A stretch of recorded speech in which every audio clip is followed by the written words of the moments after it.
Live पर देखते हैं आज की कुछ खास खबर। राज्य मंत्री बच्चू कडू की टिप्पणी पर कृषि मंत्री दादा भुसे का प्रत्युत्तर। राज्य के कृषि विभाग पर गंभीर आरोप लगाते हुए राज्य मंत्री बच्चू कडू इन्होंने महाविकास आघाड़ी सरकार पर टीका की है। इसी दौरान उन्होंने महाबीज कंपनी पर भी गंभीर आरोप लगाए थे। इस पश्चात कृषि मंत्री दादा भुसे इन्होंने अपनी प्रतिक्रिया दी है। उन्होंने कहा, बच्चू कडू इन्हें अपने विचार व्यक्त करने या अपना मत रखने का पूर्ण अधिकार है। उनकी ओर से दिए गए सुझावों पर विचार किया जाएगा। साथ ही इस मामले में जानकारी हासिल कर कार्रवाई की जाएगी। तो वही महाबीज मामले में दोषी पाए जाने पर उचित कार्रवाई करने का आश्वासन भुसे की ओर से दिया गया है। आपले राज्यमंत्री बच्चू कडूंनी कृषी खात्यावर आरोप केले का गंभीर टीका केली, काय म्हणणार? माननीय मंत्री महोदय बच्चू कडू साहेबांना टीका करण्याचा त्या ठिकाणी अधिकार आहे, सूचना करण्याचा अधिकार आहे। त्यांनी ज्या काही सूचना केलेल्या असतील तर त्या सूचनांची तपासणी केली जाईल आणि त्याच्यामध्ये जर कोण दोषी असेल तर त्याच्यावर निश्चितपणे कारवाई केली जाईल।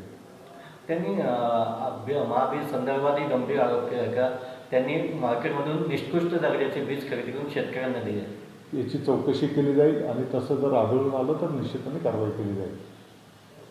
तो वही ठाणेकर नागरिकों की यात्रा सुखद और सड़कों से गड्ढों मुक्त करने की पार्श्वभूमि पर सड़कों से गड्ढों को बुझाने का काम युद्ध स्तर पर शुरू किया गया है, जिसके चलते खुद पालक मंत्री एकनाथ शिंदे इन्होंने काम का जायजा लिया। इस दौरान सड़कों से गड्ढों को बुझाने का काम तत्काल और योग्य पद्धति से करने बाबत अधिकारियों को निर्देश दिए गए।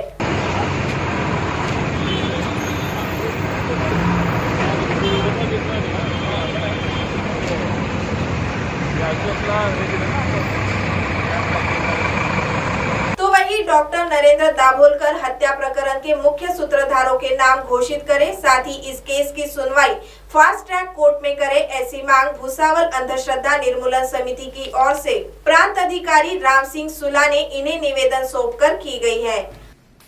गेल्या 7 वर्षापूर्वी आमचे डॉक्टर यांची हत्या झालेली आहे आणि 7 वर्षापर्यंत आमच्या माहितीनुसार जो न्याय त्यांना मिळायला पाहिजे होता तो न्याय आतापर्यंत मिळालेला नाही। त्याच्यानंतर कुलगुरुजी प्राध्यापक, त्याच्यानंतर कॉम्रेड गोविंद पानसरे असे एकंदरीत टप्प्याटप्प्याने 3 आमचे जे विचारवंत होते ते मारले गेलेले आहेत आणि अंधश्रद्धा निर्मूलन समिती सातत्याने हा प्रयत्न करीत आहे की त्यांना कोणत्या तरी पद्धतीने न्याय मिळाला पाहिजे। कारण ते जे लढत होते ती वैचारिक लढाई होती सर आणि आम्हाला हे सांगायला बरोबर वाटत नाही की आज जो सुशांत सिंग राजपूत आहे त्यांची हत्या झाली, त्यांनी सुसाईड केलं आणि पूर्ण भारताच्या मीडियाने ते उचलून धरलं आणि सीबीआय पासून तर स्टेट गव्हर्नमेंट, सेंट्रल गव्हर्नमेंट सर्वांनी त्या गोष्टीचा पाठलाग केलेला आहे।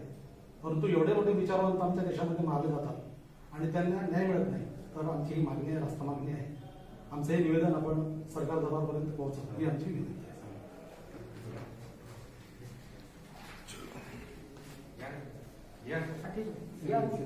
चला बघा इकडे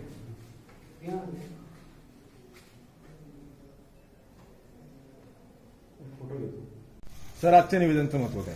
महत्व असं आहे की पूर्ण भारत देशालाही माहीत आहे की आज 20 ऑगस्ट म्हणजे 7 वर्षापूर्वी जे आमचे दाभोळकर साहेब होते, जे अंधश्रद्धा निर्मूलनासाठी म्हणजे कित्येक वर्षापासून जेव्हापासून त्यांनी तारुण्यात पाऊल ठेवलं तेव्हापासून आमच्या भारतातून जी अंधश्रद्धा आहे ते समाप्त झाली पाहिजे या उद्देशानं ते सातत्याने काम करत होते आणि काही जातीवादी माथ्या फिरून त्यांची ज्यावेळेस ते वॉकिंग करत होते सकाळी त्यावेळेस त्यांची निर्गुण हत्या करण्यात आली आणि तेव्हापासून अंधश्रद्धा निर्मूलन समिती पूर्ण महाराष्ट्रभर आणि देशव्यापी आंदोलन करून त्यांना न्याय मिळाला पाहिजे, कारण ते विचारवंत होते। लगेच त्याच्या पाठोपाठ जे प्राध्यापक कॉम्रेड गोविंद पानसरे आहेत त्यांची हत्या करण्यात आली, त्याच्यानंतर प्राध्यापक कुलबर्गी त्यांची हत्या करण्यात आली।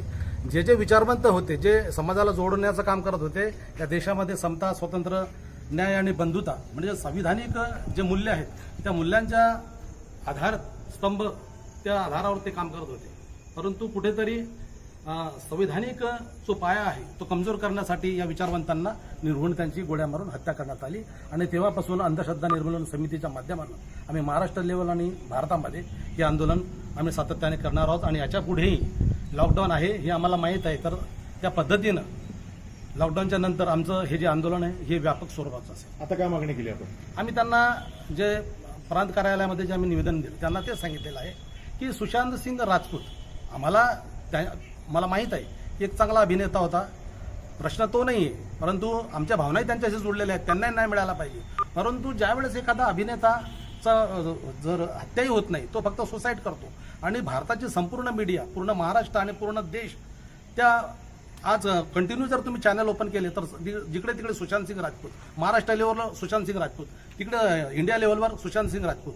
परंतु जे विचारवंत आहेत ज्यांनी समाजाला ॲक्च्युली जोडण्याचं काम केलं, समता, स्वतंत्रता, न्याय आणि बंधुता हे जे आमचे जे आधारस्तंभ आहेत, मूलतत्व आहेत, ते ज्यांनी राखण्याचं काम केलं, सांभाळण्याचं काम केलं आणि पेलवण्याचं काम केलं, त्यांची हत्या होते तर कुठंच त्यांना न्याय मिळत नाही.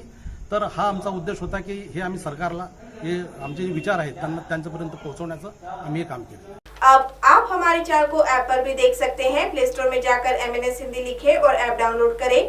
साथ ही साथ आप हमारे फेसबुक पेज को भी लाइक कर सकते हैं और उन पर भी खबरें देख सकते हैं। लिंक ट्विटर, हाइक और इंस्टाग्राम पर भी आप हमारी खबरें देख सकते हैं। आप हमारे चैनल को यूट्यूब पर भी देख सकते हैं और इसे यूट्यूब पर सब्सक्राइब करना बिल्कुल भी ना भूलें। फिलहाल वक्त हो चला एक ब्रेक का। ब्रेक से लौटने के बाद देश और दुनिया की तमाम बड़ी खबरें देखने के लिए बने रहे MNS न्यूज लाइव के साथ। नमस्कार।